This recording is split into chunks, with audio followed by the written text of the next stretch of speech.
பரிசுத்த நாமத்துக்கு ஸ்தோத்திரம். இன்றைய தினத்துக்கான தேவனுடைய வார்த்தையானது 1 பேதுரு 5ஆம் அதிகாரத்திலே அந்த 7வது வசனத்தை நான் பார்க்கும் பொழுது, அவர் உங்களை விசாரிக்கிறவரானபடியே படியினால் உங்கள் கவலை எல்லாம் அவர் மேல் வைத்து விடுங்க. அவர் உங்களை விசாரிக்கிறவராக இருக்கிறபடினால உங்கள் கவலையெல்லாம் அவர் மேலே வச்சிருங்க அப்படின்னு சொல்லப்படுது. அப்போது ஆண்டவராய் தேவன் உங்களை விசாரிக்கிறவராக இருக்கிறார். அப்போது கவலைப்படுவதனால ஒரு மனம் கூட்டவோ குறைக்கவோ முடியாது. அப்போது நம்ம நிறைய காரியங்களை குறித்து நம்ம கவலைப்பட்டு மார்த்தாலை போல கவலைப்பட்டு நாம் கலங்குகிறோம். ஆனால் நம்முடைய கவலைகள், நம்முடைய எல்லா விதமான பிரச்சனைகள், எல்லா விதமான மனபாரங்களை நாம் தேவனிடத்தில் என்ன செய்யணும், சொல்லணும். ஏன்னா காரணம், அவர் விசாரிக்கிறார்.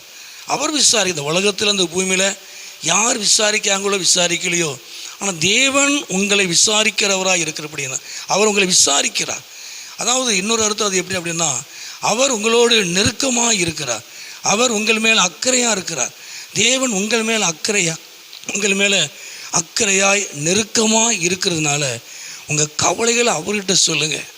நிச்சயமாய் தேவன் அவைகளை மாற்றுவார். உங்களுக்கு இருக்கிற பிரச்சனைகளை, உங்களுக்கு இருக்கிற கவலைகளை, பாரங்களை அவர் மாற்றுவார். அவர் உங்களுக்கு நல்ல சமாதானத்தை, அவர் சந்தோஷத்தை அவர் தருவார். நிச்சயமாக இந்த நாட்களில் அவர் விசாரிக்கிறார். உங்களோடு கூட நெருக்கமாக இருக்கிறார். அவர் உங்கள் மேலே அவர் அக்கறையாக இருக்கிறார். அவர் அக்கறையாக இருக்கிறதுனால, அவர் விசாரிக்கிறதா இருக்கிறதுனால உங்கள் கவலையெல்லாம், உங்கள் பிரச்சனையெல்லாம் அவர்கிட்ட சொல்லி பாருங்கள்.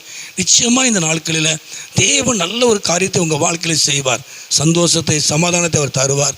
அவர் உங்களை ஆசீர்வதிப்பார். ஜெபமனோமா. எங்களை அதிகமாக நேசிக்கிற நல்ல பிதாவே, அருமையான ஆண்டவரே, நல்ல இந்த நேரத்துக்காக ஸ்தோத்திரம். இந்த சத்தத்தை கேட்குற ஒவ்வொரு பிள்ளையும் தேவனை ஆசீர்வதியும், அப்படி நாமத்தை மகிமைப்படுத்தும். இயேசு ஜெபிக்கிற நல்ல பிதாவே. ஆமேன், ஆமேன்.